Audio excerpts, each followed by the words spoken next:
Linda, te mandé una solicitud.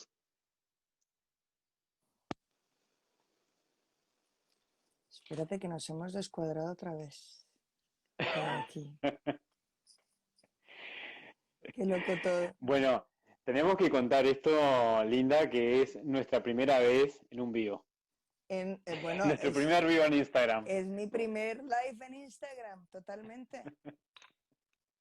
Bueno, siempre hay una primera vez. Siempre hay una primera vez para todo y estoy aquí intentando colocarme y encima estábamos riéndonos porque esto es aprovechar la buena luz que tenéis en Uruguay y a mí me obligáis a ponerme las luces estas con las que de verdad que es una tragedia a estas horas de la tarde y nos hemos Hay que reído un buscar la rato. luz amarilla. Luz amarilla. Nada de tubo de luz. O Buah. luz blanca, viste que ya uno no está para esa luz. Perdona, ¿cómo que uno ya no está para esa luz? A La ver. luz blanca, viste que Oh, no. oh, qué mal estás quedando fatal, o sea, estás quedando fatal realmente.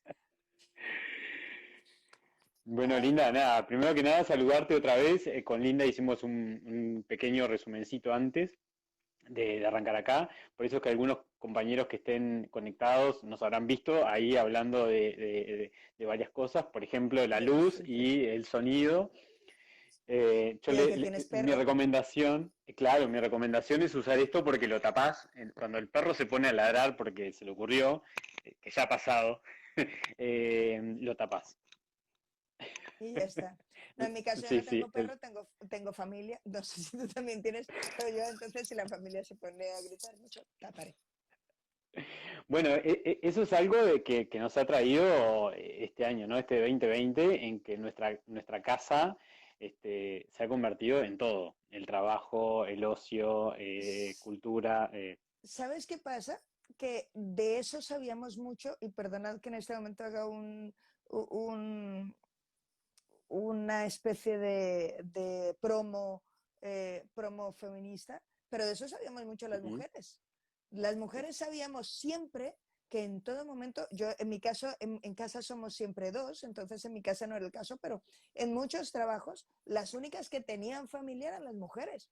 O sea, los hombres no tenían familia, ni tenían hijos, ni tenían nada. El coronavirus no ha visibilizado las familias de las familias de las mujeres las teníamos.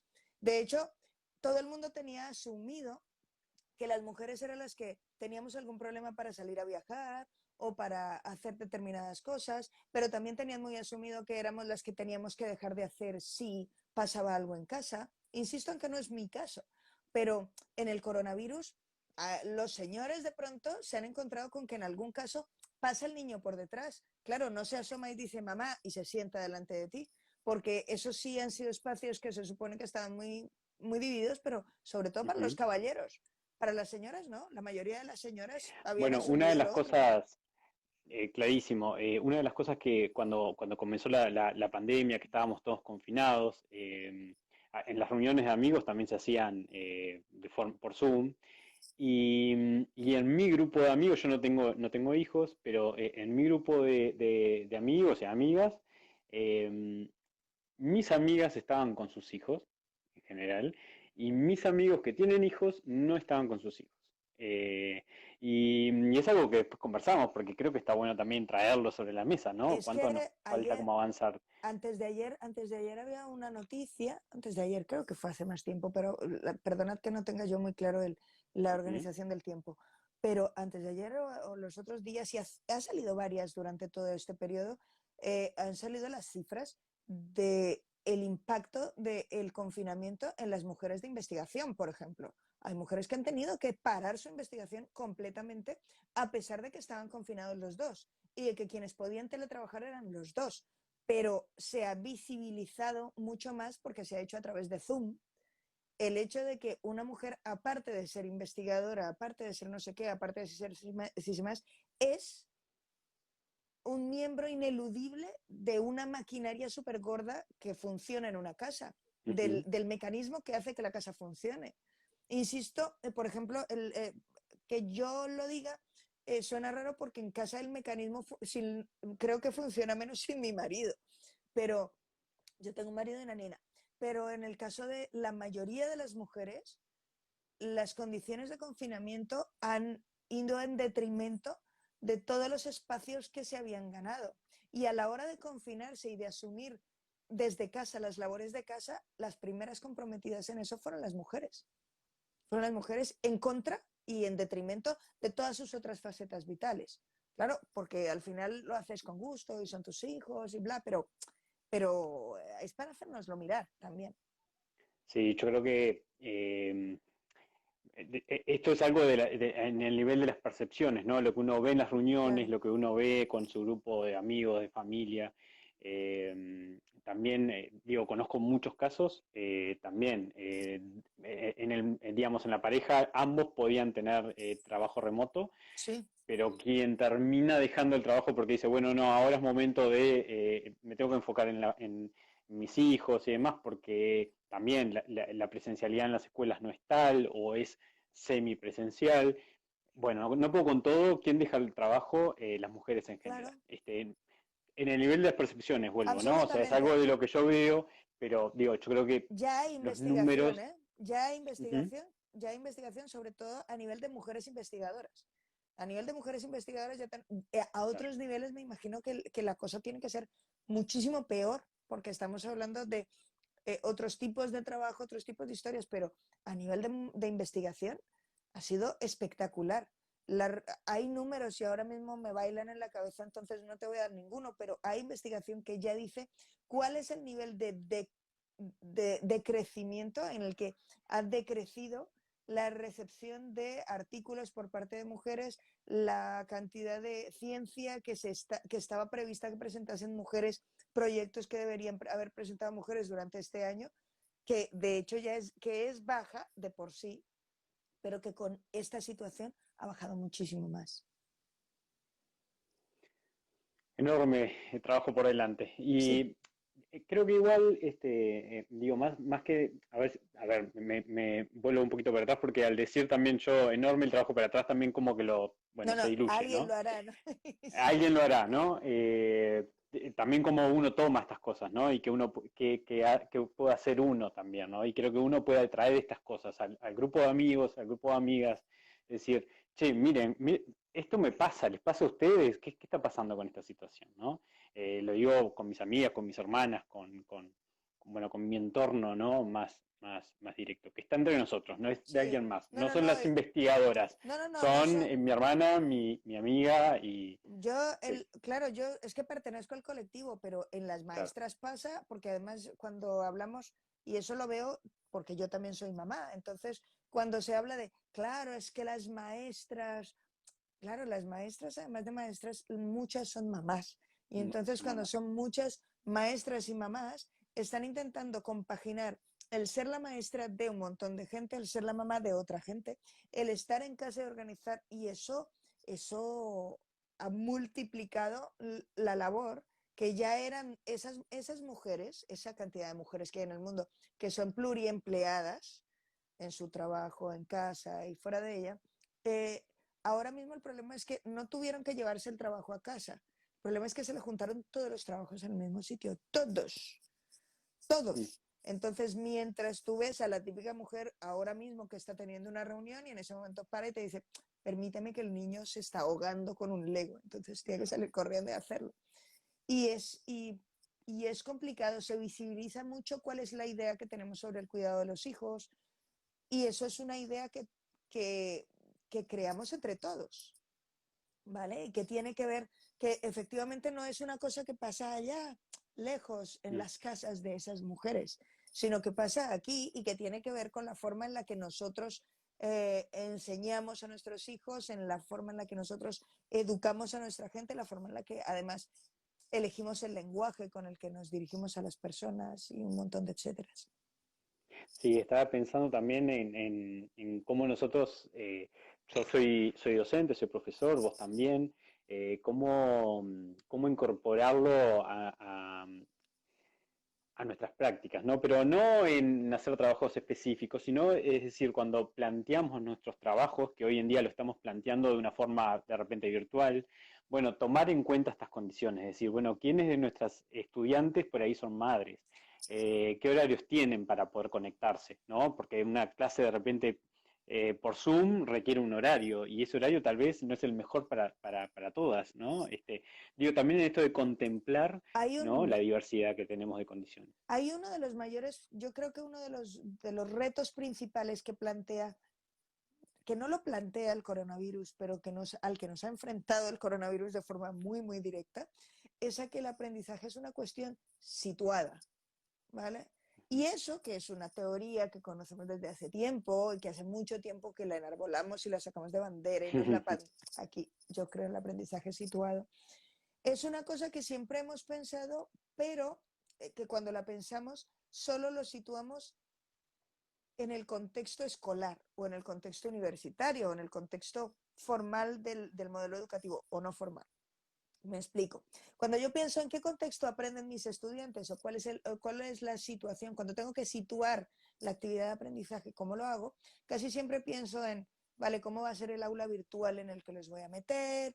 ¿Cuál es el campus virtual en el que vamos a trabajar? ¿Cuál es la videoconferencia que vamos a usar? Y entonces en esa videoconferencia puedo hacer grupos, no puedo hacer grupos, me deja compartir pantalla, no me deja compartir pantalla, lo vamos a hacer en dos sesiones online, pero casi ninguno, al menos al principio, imagino que después la realidad tiene cara de perro y nos ataca directamente, cuando te encuentras con la realidad te das cuenta que sí, que tienes que empezar a hacerlo. Pero casi nadie se había planteado nunca en qué condiciones estudian sus estudiantes, ¿vale? Cuando yo le mando a mis estudiantes y suelto algo como, cuando lleguéis a casa, buscáis un poema para aprenderoslo para el viernes, ¿vale? Que es una típica tarea escolar. Y buscáis. En ese momento yo asumo un montón de cosas sobre el contexto en el que estudian mis niños, en el que llegarán a casa y habrá una biblioteca en la que encuentres literatura infantil, o cuando llegues a casa, ¿y qué pasa si vivo en una casa donde viven tres familias? Porque hay casas en donde viven tres familias. O hay casas donde vive una familia, pero una familia extensa. La abuela, el tito, la familia. Somos tres hijos y ya no te estoy hablando de condiciones extremas donde no tengo ordenador, no hay móvil, no tengo conexión a internet. Mira, vamos a pensar que tenemos, pero hay uno. O sea, en una casa puede haber uno. Venga, hay dos. Pero de verdad va a haber tres ordenadores y tres espacios exclusivos en donde yo me pueda conectar a una videoconferencia sin que nadie me haga ruido detrás. Esas son condiciones de trabajo que se asume que los estudiantes tienen y que los estudiantes no necesariamente tienen por qué tener. De hecho, en algunas horas, en tu casa y en la mía, en tu casa que tienes tu perro, ¿vale? Y en mi casa que tengo a mi hija y a mi marido, y que son súper tranquilos y que leen y que les gusta la actividad en silencio también, a veces es complicado encontrar un sitio donde yo pueda estar tranquilamente y tener una videoconferencia donde nadie me moleste. No me quiero imaginar en esta casa que somos tres y que hay espacio, no me quiero imaginar una casa donde con el mismo espacio viven 6 personas. Y ya no está, insisto, no estoy hablando de situaciones extremas, ni de pobreza mayor, ni de situación. No, no, no, estoy hablando de gente en una situación perfectamente habitual. Lo que pasa es que nosotros cuando hacemos nuestra planificación, nuestro diseño de la situación de enseñanza, diseñamos y situamos la situación de enseñanza, pero entendemos que todo el trabajo autónomo del alumno funciona en el vacío ideal de Mr. Wonderful, en donde todo el mundo está, donde tiene un espacio para ellos solos, donde nadie hace ruido, donde pueden concentrarse. Busca un espacio donde te puedas concentrar. Tengo 4 hermanos. Si tengo 4 hermanos, pues a lo mejor encuentro un espacio donde concentrarme, pero un espacio de silencio, donde tengo una videoconferencia en la que solo te escucho a ti, va a estar más complicado. Y si mis hermanos tienen a la vez clase con sus profesores, ¿qué hacemos? ¿Cómo nos lo montamos? Y si entonces ese tipo de situación, esa situación del aprendizaje, no lo planteamos casi nunca. En situación de normalidad nunca nos lo planteamos. A ver, yo te mando la tarea y ya te buscarás la vida para hacer lo que yo dije que tenías que hacer. Pero esta situación de confinamiento nos ha enfrentado con esa situación, con ese contexto que no tenemos en cuenta casi nunca. estoy escuchando, Linda. Realmente es bien interesante esto. Uno no toma. eh, a ver, tampoco es que nadie se imaginaba 2020 íbamos a tener esta situación en la cual el mundo, bueno, se iba a paralizar, ¿no? No, la peste nunca Y que la podíamos imaginar. No, una tragedia de estas y además características, no. también nos puso en juego en todos los ámbitos, ¿no? En el ámbito, bueno, de las relaciones humanas, en cómo nos vinculamos, ¿no? Acá no se han dado situaciones extremas, pero sí algún centro educativo instaló para los niños mamparas de Mamparas. acrílico, ¿no? Que eso lo vimos más distribuido, por ejemplo, en Asia, que vimos que muchos centros educativos lo tienen. Bueno, acá también ocurrió en menor medida, pero algún centro lo tiene, y es chocante, ¿no? Es chocante por las consecuencias o por... No, no estoy haciendo una valoración ni positivas ni negativas, pero consecuencias de cómo van a pensar o cómo van a relacionarse estos chiquilines, estos chicos, cuando sean más adultos, sean más grandes, ¿no? Cuando en realidad en sus primeros años van a estar confinados en cubículos de acrílico, ¿no? Sin poder tocar a sus compañeros, sin poder correr tras ellos. Estoy hablando de educación inicial, por ejemplo, ¿no? Creo que nos pone en jaque, y nos pone en jaque las ciudades en las que vivimos, la forma de trabajo, ¿no? También ahora, en Uruguay volvimos ya hace un par de meses a la semipresencialidad, es decir, algunos días las clases, digamos, se dictan de forma remota y otros van el grupo, la mitad del grupo, ni siquiera todo. Sí. Y, y la cantidad de protocolos que tenemos para poder sostener esto es increíble, ¿no? Entonces, allá a lo lejos aparece como la preocupación del aprendizaje, porque en el fondo está. Pero, Yo, pero lo que tenemos más cercano es los protocolos, la organización del centro escolar, ¿no? Eh, ¿sabes? Yo, ojalá, mi impresión, yo no tengo esa impresión. no tenés, Yo ajá. no tengo esa impresión por varias cosas. Yo tengo la impresión de que la mayor preocupación de la gente no son los protocolos. De hecho, si fueran esas nuestras mayores preocupaciones, creo que tendrían, creo que nos lo hubiéramos planteado de otra manera. Mira, mi impresión es que en una situación de completa excepcionalidad, como en la que estamos viviendo, de pronto hay gente que está preocupada por cómo nos vamos a enfrentar a esta situación, haciendo que nuestros pequeños, que están a nuestro cargo, a cargo de todos, sufran el menor daño posible, ¿vale? Que nuestras sociedades, de nuestras personas, sufran el menor daño posible. Pero hay una buena parte de la sociedad para la que las prioridades no son esas. Y de hecho, la respuesta educativa se ha visto, la respuesta de los coles ha tenido que hacer un balance o un equilibrio muy difícil entre cómo responder a que los niños aprendan, a que, a que sigan aprendiendo toda la materia que tienen que aprender durante este curso, porque no habrá años para que aprendan toda la materia que tenían que aprender este curso, claro, o sea, no. Tenemos que, la peste nos tiene que pillar, o sea, tenemos que terminar la peste con lo mismo que pretendíamos terminar antes, porque el mundo no se puede parar. ¿Cómo que no se puede parar? Claro, hay 1 millón de muertos, claro que se puede parar, ¿vale?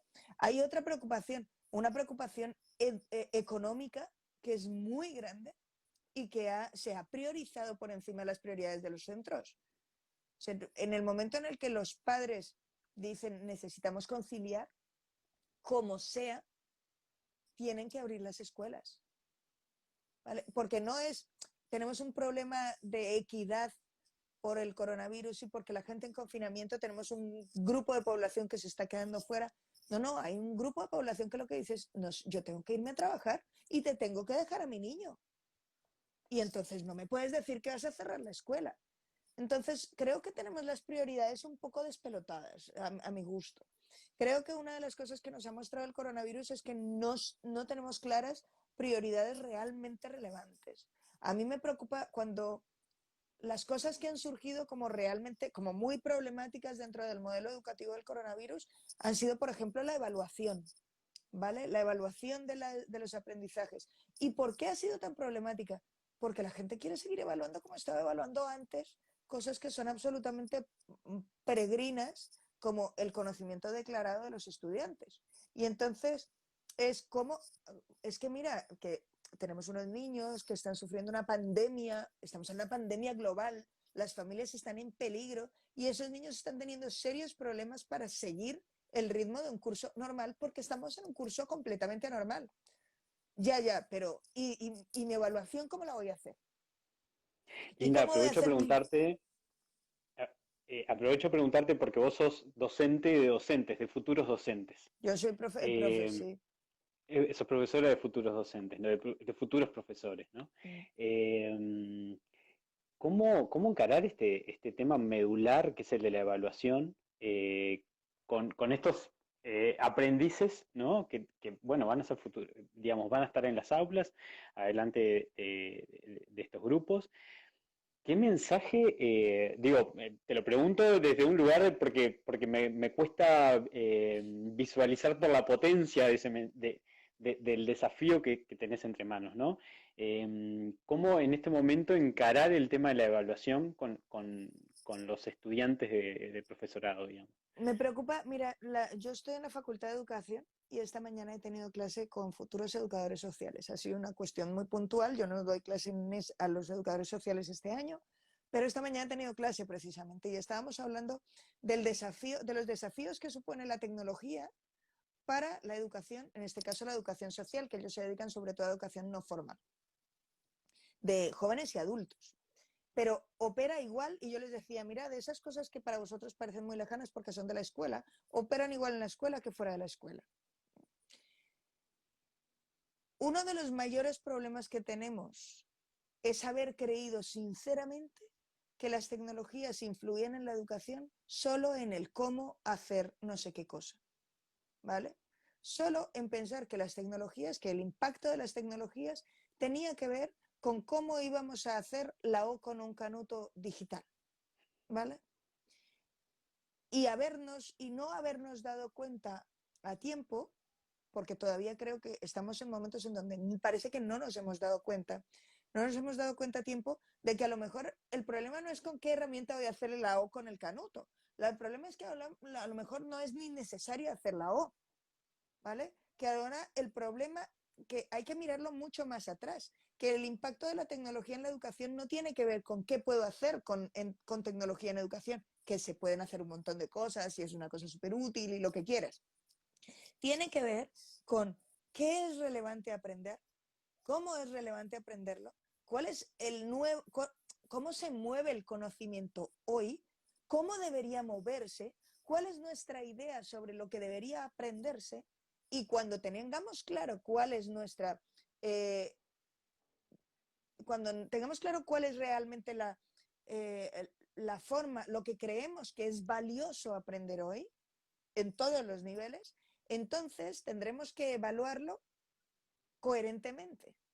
El problema es que ahora mismo, si pensamos, y eso por favor que los fans de los contenidos no se lo tomen como un claro, Linda ahora está diciendo que es que los contenidos no, que lo que hay que hacer son habilidades blandas. No, a ver, perdona, las competencias solo se aprenden sobre un contenido. Entonces, contenidos que son parte de competencias mayores, pero ¿qué tipo de competencias? ¿Y cómo son esas competencias? Si realmente nos creyéramos la peli de las competencias, estaríamos evaluando de otra manera hace mucho tiempo. Entonces, cuando mi mensaje con los estudiantes siempre tiene que ver con, o al menos eso intento, tiene que ver con la tecnología ha cambiado la forma del mundo y el mundo al que al que las personas se van a enfrentar, el mundo para el que estamos formando a esas personas. Tened en cuenta que la educación primaria, infantil primaria y secundaria suelen hacer parte normalmente de lo que llamamos la educación básica, salario mínimo cultural, para que alguien pueda ser ciudadano. Pero aparte de eso, la educación superior, la educación posobligatoria, la educación no formal, son formas de educación que siguen teniendo las tres premisas básicas. Quieren profesionalizar a la gente, socializar a la gente y subjetivizarla, ¿vale? Emancipar a la gente, que además lo viene diciendo desde Kant. pero ahora con la tecnología o con el momento tecnológico en el que nos enmarcamos, pues eso tiene un significado muy concreto. Y cuando hablamos de que tiene un significado muy concreto, y yo digo, vale, pues yo tengo que educar a mis alumnos para X en este mundo muy concreto, entonces todo, toda la actividad epistémica, desde las tareas para presentarnos, las tareas para hacer o las tareas para evaluar, cuando es que no son las mismas, cosa que me sigue pareciendo un misterio de por qué la gente no evalúa con las cosas que le pide hacer a los alumnos. ¿Vale? Ese momento de te quiero solo haciendo no sé qué cosa, bien, pero igual podríamos pedir tareas que nos sirvieran de evaluación.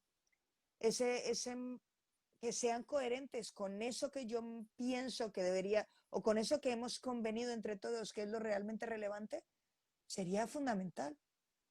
Pero es más, hay una cosa que además lo dijo Mercé el otro día en vuestra charla y que a mí me pareció muy, muy relevante, y es, ¿de verdad seguimos pensando en la evaluación como ese momento final en el que mágicamente alguien pasa a ser una mariposa? No, a ver, esto es un proceso de evolución y además idealmente no termina en el curso.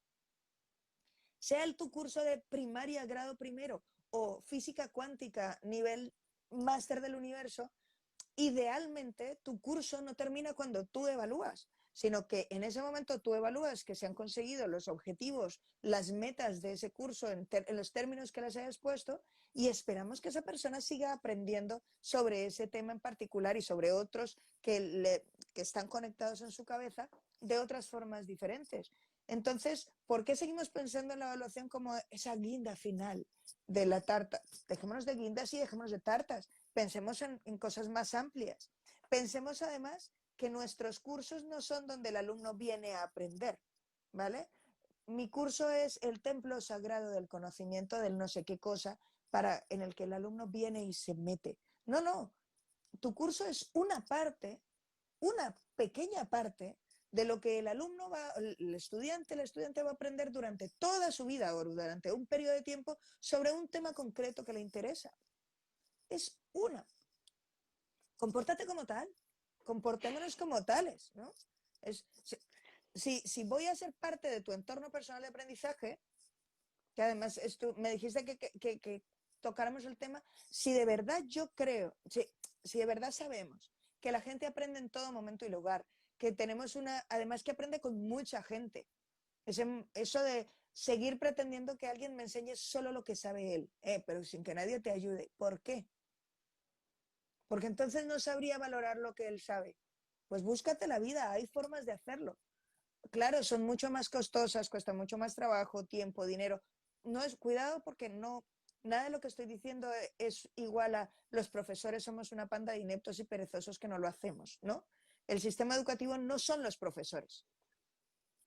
Pero si de verdad nos planteamos que la gente tiene un entorno personal en el que aprende durante toda su vida y que es deseable que aprenda a aprender, que es una película que nos venimos contando desde hace mucho tiempo, si de verdad creemos que es importante que la gente aprenda a manejar su entorno personal de aprendizaje, que lo enriquezca, que sea capaz de ser agente de su propio aprendizaje, nosotros como profesores tendremos que comportarnos como parte de ese entorno personal de aprendizaje y no como templos sagrados de educación. Y nuestras instituciones deberían comportarse como posibles partes de ese entorno personal de aprendizaje de la gente. Y eso implica muchos compromisos de tipo docente, del docente, implica muchos compromisos de tipo docente de la organización y de la institución docente y del sistema educativo en general. Pero eso es mucho más amplio. Lo hablábamos con Mercé también. Acá en Uruguay la educación de los profesores no es universitaria, sino que, digamos, es educación terciaria, pero, digamos, no está dentro de una universidad. Y, y por ejemplo, los entornos personales de aprendizaje no es algo que esté en la currícula, ¿no? Que sea transversal, ni siquiera que esté no estoy diciendo que esté en una asignatura, Aquí ¿no? Pero tampoco, que ni siquiera es transversal a la currícula. Y a veces creo que también hay como un sentimiento de no estar a la altura, ¿no? Y cada vez llenamos más de expectativas hacia los docentes de elementos que tienen que incorporar.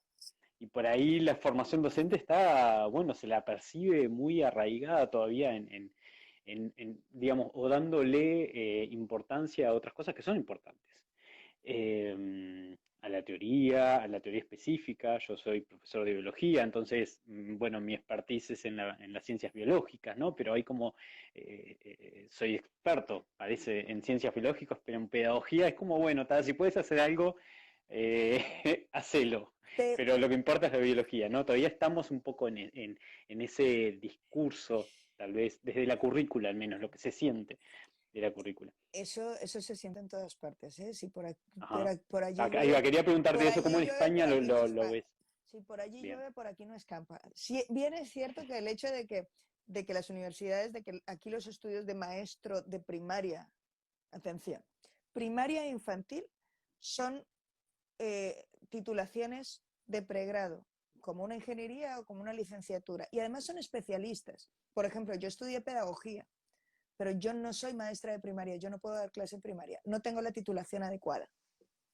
Eso es importante, porque cuando solo los titulados de esa titulación pueden dar clase o pueden asumir ese trabajo, yo creo que la percepción es distinta, ¿vale? Si bien en España nos podemos quejar de que últimamente la imagen del profesorado se ha maltratado mucho y demás, yo creo que eso de que sea una profesión específica con un acceso exclusivo para unos determinados titulados viene muy bien. Viene muy bien porque reclama una expertise y una profesionalidad. Entonces, en primaria no hay nadie que no tenga el título de maestro dando clase y eso cambia las cosas.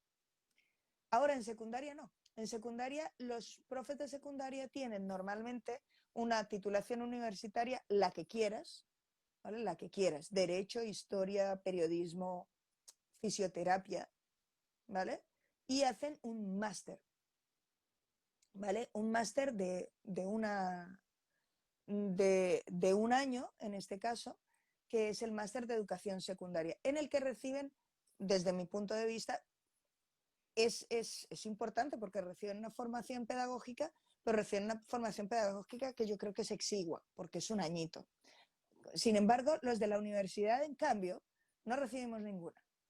¿Vale? Los de la universidad somos químicos, pedagogos, abogados y no tenemos formación docente, lo cual plantea muchos problemas. Esa visión del profe que dice, yo sobre todo soy biólogo y además doy clase. Yo creo que a ver, es muy complejo.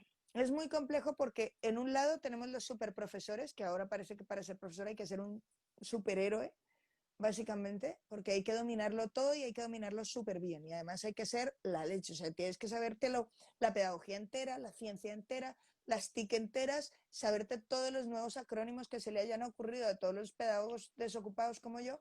Entonces, ABP, APL, APUP, PLE. Recuerdo que una profe, después de una charla sobre PLE, sobre entornos personales de aprendizaje, me decía, Linda, yo solo había llegado a la ABP y ahora me dices que ahora lo que hay que hacer es el PLE y no sé qué hacer con mi alma. Claro, quería cortarse las venas en ese momento. Es decir, mira, me bajo del bus, me dedico a otra cosa. ¿Para qué vine a esta ¿Para qué charla? vine a esta charla? O sea, yo que estaba tan feliz y además estaba haciendo un proceso de trabajo de aprendizaje basado en problemas muy chulo con sus estudiantes, de aprendizaje basado en proyectos, y estaba empezando y estaba súper emocionada y de pronto vino yo esto y dijo, ¡buah! Muerte. Lo primero es decir, lo más importante que se hace en la escuela, y eso no nos puede caber la menor duda, y si nos cabe la duda, hay que hacernos, yo creo que deberíamos hacérnoslo mirar con perdón. Lo que más importante que se hace es enseñar a la gente a ser ciudadano. ¿Cuál es la carga de ciudadano que tiene que ser? ¿Cuál es la carga de ciudadano? ¿Cuál es la carga de álgebra que tiene que saber un ciudadano? Pues una carga de álgebra. ¿Cuál es la carga de literatura que tiene que saber un ciudadano? Pues una carga de literatura. ¿Cuál es la carga de ciencias que tiene que saber un ciudadano? Pero sobre todo, aquí se forman ciudadanos, en la escuela básica, sobre todo. ¿Vale? En la posobligatoria hablamos de otra cosa. pero aquí se forman ciudadanos. Y eso es ineludible y para eso hay que saber. Si das clase de química, tienes que saber de química. Es imprescindible. No se enseñan competencias sobre el vacío. Ahora bien, conozco grandes químicos que son incapaces de ser educadores de química. Porque la educación implica un montón de cosas más. Implica entender cómo funcionan, cuáles son las prioridades de las personas. Implica entender más allá que de oídas cómo funciona la evaluación. Hay saber profesional sobre educación, hay mucho conocimiento acumulado sobre educación como para que lo ignoremos. Sería como decidir que yo voy a salir y voy a hacer... Yo es que a mí se me dan muy bien las matemáticas y se me da muy bien montar muebles en general. ¿Por qué no voy a poder ser ingeniero si se me da bien? Hombre, me pongo al lado de un ingeniero y veo cómo lo hace y lo... No, perdona, es que necesitamos un saber profesional que nos dé fundamento para ese tipo de cosas. Y yo creo que ese saber profesional es imprescindible. Y además es imprescindible que se valore, porque parece que lo más importante de ser profe de matemáticas es saber muchas matemáticas. Insisto, creo que un profe de matemáticas tiene que saber muchas matemáticas. ¿Por qué? Porque solo hasta que sabes mucho de matemáticas eres capaz de abstraer formas de entender el conocimiento matemático para que tus estudiantes adquieran, desarrollen y encuentren en el mundo de las matemáticas competencias importantes para su vida, ¿vale? Es imprescindible, pero es imprescindible y no en menor grado tener conocimientos pedagógicos, ¿vale? Y conocimientos sobre, y una idea clara sobre qué pasa en el mundo. Pero no solo eso. O sea, eso es imprescindible para dar clase de matemáticas. Que a veces se nos olvida que un profe de matemáticas no solo da clase de matemáticas. O al menos yo no sé en Uruguay, pero tengo la impresión de que pasa como aquí. Un profe de matemáticas no solo da clase de matemáticas, un profe de matemáticas da clase de matemáticas, hace tutorías, está con los estudiantes en no sé dónde, hace desarrollo profesional docente con sus colegas, está pendiente de los padres, puede ejercer la dirección del centro, porque además son niñas para todos, o sea, niños para todo. Los profes hacen de todo. Entonces, hay mucha gente que habla, por ejemplo, el modelo TPAC, el modelo TPAC habla de la docencia en el aula. Y entonces dice, tienes que saber de tu materia, de pedagogía y de tecnología. Y con eso para dar clase igual me vale. Pero para todo lo demás no. Un profe tiene que ser consciente de cuál es la ideología que subyace a lo que está enseñando. Cada vez que un profe me dice, no, las matemáticas no tienen ideología, me doy cuenta que el problema es que no se ha dado cuenta que las tienen. Que la tienen claramente. Que la forma de asumir la física o de asumir la matemática o de encarar la matemática en un currículum y de dar clase de matemática y en la forma en la que tú asumes la evaluación de una clase, tiene ideología. Entonces, asumir esa ideología, el compromiso social que van a tener tus estudiantes y para el cual esos conocimientos matemáticos que tú les estás dando les servirán o no les servirán. Y eso tú lo haces como profe. Entonces, o tenemos muy claro que ser profe es mucho más que dar clase de. Para dar clase de no basta con saber de. Es imprescindible, pero no basta. Pero para ser profe no solo hay que saber dar clase de. Es mucho más complejo y ese es el problema. El problema gordo es que tenemos una labor increíblemente compleja y en algunos casos los profes están muy solos haciéndola.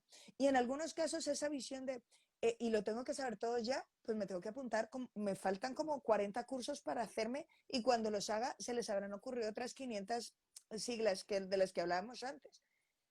La perspectiva de la escuela que aprende como un camino por recorrer, con un horizonte concreto, y del profesor competente como un camino a recorrer, sin un horizonte, no como un punto de terminación, yo soy competente para, sino como un camino para emprender, creo que nos puede servir de mucho.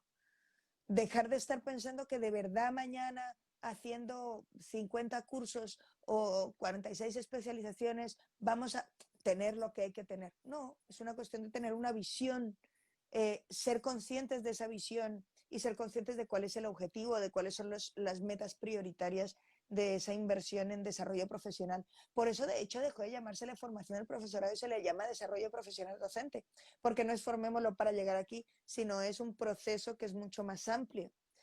Por eso también tiene que ver con el PLE de los profes, y perdonad que vuelva a meter la cuña del PLE, pero cuando hablamos de que el profe sea capaz de desarrollar sus conocimientos de pedagogía o relacionados con la tecnología o desarrollados con el conocimiento social o con el conocimiento de los cambios, eso forma parte de lo que debería ser el PLE del profesorado.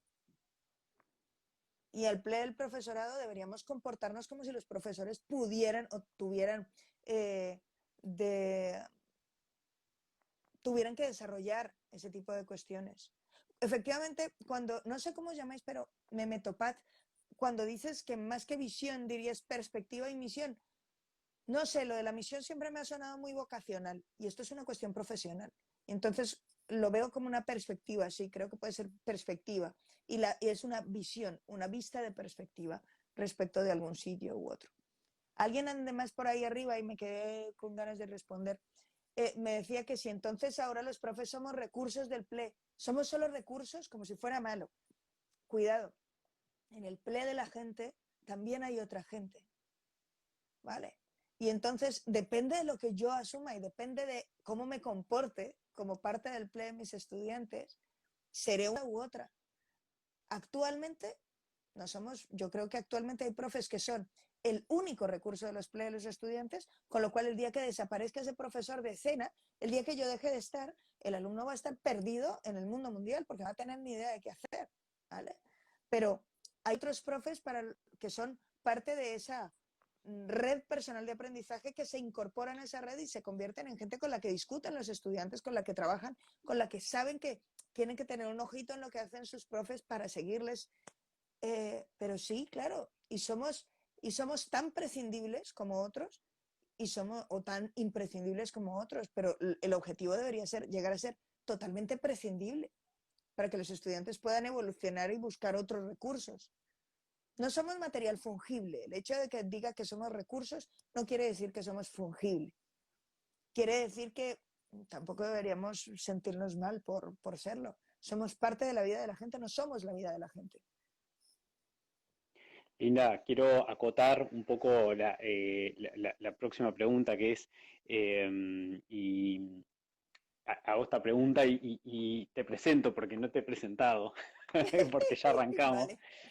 Me estoy acordando ahora que hicimos todo mal. Lo siento. Nosotros acá en Uruguay nos quedan, digamos, un par de semanas para finalizar los cursos. Tenemos una cantidad de desafíos, ¿no? Como, bueno, ¿qué va a pasar con la promoción? ¿Van a promover todos? ¿Cómo estuvo la vinculación? Digamos, tenemos algunos datos, más que nada de las plataformas, quienes estuvieron más presentes, pero digamos en los centros educativos tampoco se estaba obligando a pasar la lista de los que estaban, entonces tenemos un lío bárbaro de datos y bueno, en fin. Pensando más como en lo personal de los docentes, todo indica que el 2021, que está ahí nomás, a la vuelta de la esquina, no va a tener demasiadas sorpresas, ¿no? Respecto a la situación que tenemos en este momento.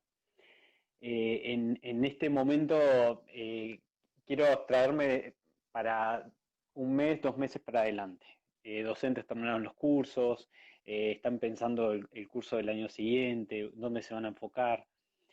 Están pensando Consejos, en descansar. Siempre. Pero, ¿qué consejo en cuanto tal vez al desarrollo? Vos decías, bueno, no llamarle la formación profesional, que me parece súper interesante, sino, bueno, ¿qué puedo incorporar en el mediano y corto plazo como docente? ¿Qué elementos puedo incorporar? Por ejemplo, no sé, para conocer mi PLE, mi entorno personal de aprendizaje como docente, y también, ¿qué puedo incorporar no sé, te lo dejo abierta, ¿no? La pregunta, ¿qué puedo incorporar en el corto y mediano plazo como docente para el año que viene? Pensando en el curso que voy a planificar el año, digamos, ¿qué elementos debería tener ese curso al menos? ¿Y qué elementos podría desarrollar yo como docente o comenzar a explorar para desarrollar? Yo creo que en términos de docencia, y perdón, hablo esto es opinión profesional, pero no tiene, como sabéis, todo lo que podamos decir sobre lo que va a funcionar o no va a funcionar es mentira, ¿vale? Es Una especulación, fantasía, es pero sí, fantasía. exacto. Pero si hay algo que creo que ha aflorado con mucha fuerza es planifica pensando en el contexto, no solo en el contexto formal, sino en el contexto personal de tus estudiantes. Si les estoy pidiendo que hagan no sé qué, es porque entiendo que los estudiantes también van a intentar hacer eso cuando yo no esté. Entonces hay que planificar pensando en eso. Hay que invertir en el entrenamiento de la autorregulación por parte de los estudiantes. Es decir, yo creo que hay varios elementos que tienen que ver con la autorregulación. El primero es, hay que hacer conscientes a los estudiantes de por qué están aprendiendo eso en ese momento, para qué sirve y además convertirlo en un objetivo deseable para ellos. Eso es un básico de aprendizaje conectado. Los estudiantes, el aprendiz, tiene que percibir el valor de lo que está aprendiendo. El logaritmo neperiano, ¿cuál es el valor que tiene en la vida de los chicos? Y además recordando que a lo mejor a los de primaria les puedes vender la moto esta de cuando seas mayor, esto te servirá para no sé cuántas. Cuando tienes 15 años, cuando seas mayor no existe, ¿vale? Entonces, intentemos hacer una cosa de la que estamos hablando en pedagogía desde hace mucho tiempo, actividades auténticas, con objetivos auténticos, con metas acercadas de manera que las personas, que nuestros estudiantes puedan percibir el valor de aprender eso. De manera que su motivación aumente, pero ante la cual además yo le pueda decir, y cada día vamos a repasar qué queríamos hacer hoy, si lo hemos hecho o no lo hemos hecho, y qué hemos hecho para conseguirlo. ¿Vale? Y si no ha funcionado, si no hemos hecho lo que queríamos haber hecho hoy, por la razón que sea, tendremos que buscar las razones que han hecho que no consigamos eso e intentar localizarlas, pero que no sea además una labor de yo te lo mando y tú te buscas la vida y ya mañana intentas hacerlo mejor, ¿vale? Sino que lo hablamos, pensamos en clase y todos, ¿por qué no ha funcionado esta actividad? Por esto, por esto, por esto, por esto. Es que nos come el currículum. Deberíamos dejar que el currículum no nos coma. Por un momento deberíamos plantarnos en algún punto y decir, pues mira, vamos a priorizar temas. Priorizar, hacer una criba y decir qué es imprescindible que mis muchachos sepan ahora mismo, en estas condiciones. Y cuando prioricemos esos temas, que pueden tener que ver con el examen de estado para entrar a la universidad, con las cosas que tú entiendes que son prioritarias y que yo no lo puedo saber porque el que mejor conoce tu clase eres tú. Entonces, prioricemos esas metas, compartámoslas con los estudiantes y démosles herramientas para que aprendan a autorregularse. Eso no significa que aprendan a estar solos, pero si yo quiero que no se convierta en una casa en la que los padres tengan que ser de maestros, cuando además tenemos muchas casas en las que los padres no tienen ni la formación, ni las ganas, ni la motivación para ser de profes 2, ni los recursos, ni el tiempo. Si yo quiero que mis estudiantes avancen en algo, tendremos que volver a la autorregulación y a la metacognición, pensar más allá de Bloom. Yo sé que hay muchos profes a los que les suena Bloom, pero más allá de evaluar cosas, se puede pensar en cómo pensamos, en cómo aprendemos esa cosa, para que pasado mañana si quiero aprender una cosa parecida. Y lo puede hacer. Y eso se puede hacer desde primaria hasta la universidad. Y eso es algo en lo que podríamos invertir algo de tiempo. Bueno, estoy pensando que tal vez las familias puedan también aportar desde el lugar de la pregunta, ayudar a pensar, ¿no? Bueno, lo decía Melina Furman, argentina, ella el otro día también en una entrevista, que las familias podían aportar desde el lugar de, bueno, léeme la consigna.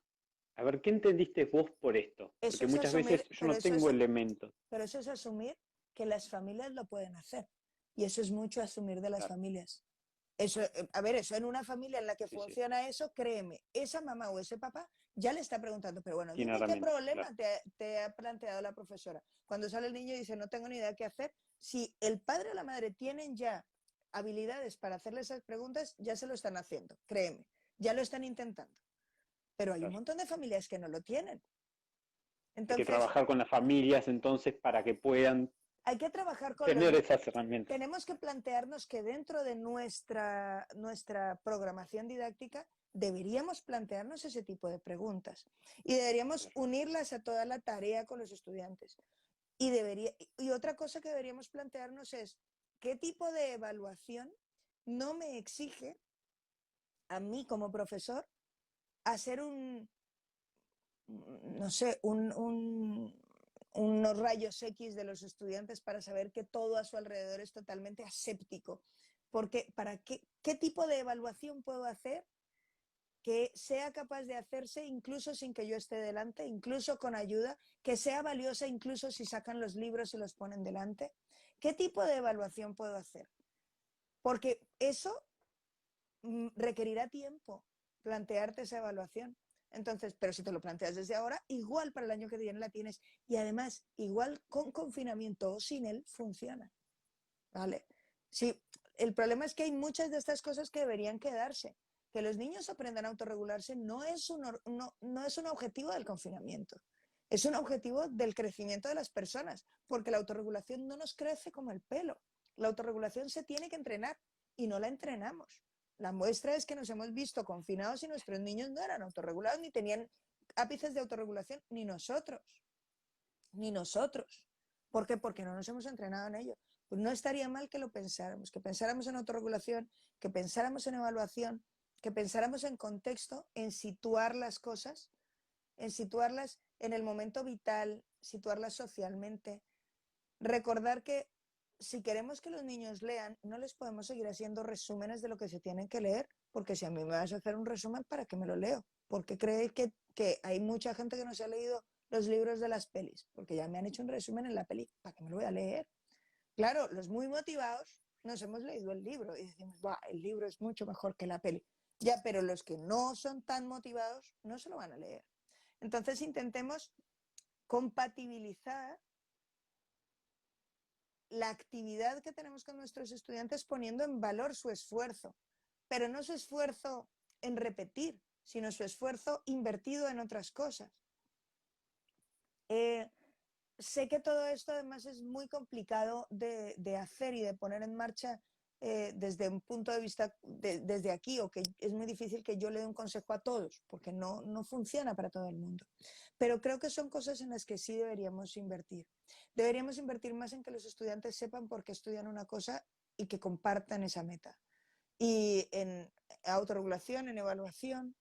Y en cuanto a nuestro PLE como profes, yo creo que deberíamos ser más conscientes de lo terriblemente, lo extraordinariamente impresionante del impacto de la tecnología en la educación. No en lo que podemos hacer o no hacer con tecnologías en educación, que también, sino en la educación. ¿Cuánto supone para nosotros como profes? ¿Cuánto me puedo yo abstraer del cambio tecnológico? ¿De verdad me puedo abstraer? No te puedes abstraer porque es el contexto en el que se mueven no solo tus estudiantes, tú. Cada vez que la gente dice, bueno, en cuanto a lo que tiene que ver con tecnología y educación, deberíamos hablar de que los jóvenes, no, perdona, los jóvenes, ¿es que acaso a ti te sacan del mundo cada vez que hablamos de tecnología? ¿O cuando hablan de tecnología a ti te apagan? No, cuando hablan de tecnología tú estás en medio. Tu profe, tus padres, tus vecinos, tus primos, mayores, menores o regulares, se consideren nativos, inmigrantes, indígenas, digital, como quieras que te consideres, tú estás ahí, en el mundo con tecnología. Entonces, en ese mundo con tecnología, buscar espacios de intercambio con profes que me resulten de interés, y eso significa encontrar los grupos en las redes sociales que me resultan de interés, ¿vale? Porque no a todo el mundo le viene bien el Facebook, no todo el mundo aprende mucho en Instagram, no todo el mundo aprende mucho en Twitter. Depende de dónde encuentres tu nicho, tu red personal de aprendizaje, aprenderás más cosas y además tendrás la posibilidad de tener una red lo suficientemente amplia como para que las posibilidades sean potencialmente inacabables. Entonces siempre puedas toquetear, no te empeñes en una sola cosa. Ahora no es el momento de hacer ABP, ni APL, ni AVV, ni ser todo, ni que todo sea gamificado, ni que todo sea flipado. Ahora es el momento de recordar que la realidad es mucho más mixta y mucho más, pues mira, cojo esto de aquí que me viene bien a mi clase y cojo esto de allá que le viene bien a mis estudiantes y cojo esto de más allá. Y eso solo se consigue en un contexto enriquecido de mucha gente que te aporte muchas cosas. No sé si he contestado a tu pregunta. Mucho más de lo que esperaba. Linda, te hemos mentido, te dijimos que iba a ser una charla de media hora, 40 minutos, y llevamos casi una hora, entonces te hemos mentido descaradamente, pero realmente fue un placer escucharte. Creo que, no sé, yo tengo muchos apuntes, creo que hemos sacado varios y tenemos varios para seguir. Cumplo al menos con algo, que es presentarte, que lo tenía que haber hecho desde el vamos, Linda Castañeda. No sé, profesora, investigadora, doctora en tecnología educativa, no sé, la gente te puede googlear, la gente ya te conoce, puede buscar, hay un video muy interesante tuyo, antes de que se nos corte, porque se nos corta a los 60 minutos, eso es un aprendizaje de los vivos de Instagram, en cualquier momento nos cortan. Hay un video tuyo en donde haces, detallás cómo es el examen, digamos, un examen final de un curso tuyo, ¿Cómo ha y es sido el examen de este año, además? de Y este cómo, año, ahí va, del año confinado. ¿Cómo fue mi examen es confinado? ¿Y cómo fue mi lo, asignatura lo confinada? recomendamos, vayan a ese video, está en YouTube, en tu canal, realmente no tiene desperdicio, es como ¿por dónde empiezo, no? Como ya hiciste como el camino, el mapa, nos hiciste el mapa como para ir. Así que búsquenlo, no recuerdo el nombre ahora, pero búsquenlo en YouTube, al canal.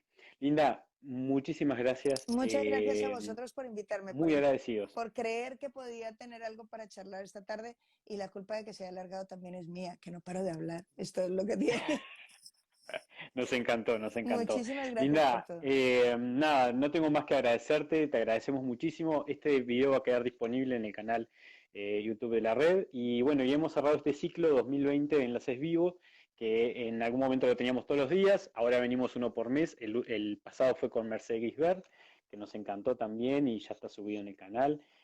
Bueno, nada, solo agradecerte infinitamente y nos estaremos viendo por ahí. Muchísimas gracias. Cuidaos mucho y que vaya todo muy bien y que paséis este tiempo con mucha salud, con mucha salud.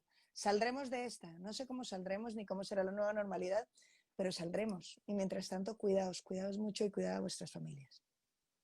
Muchísimas gracias. Nos Chao. estamos viendo. Buenas Chao, noches. chao. Adiós.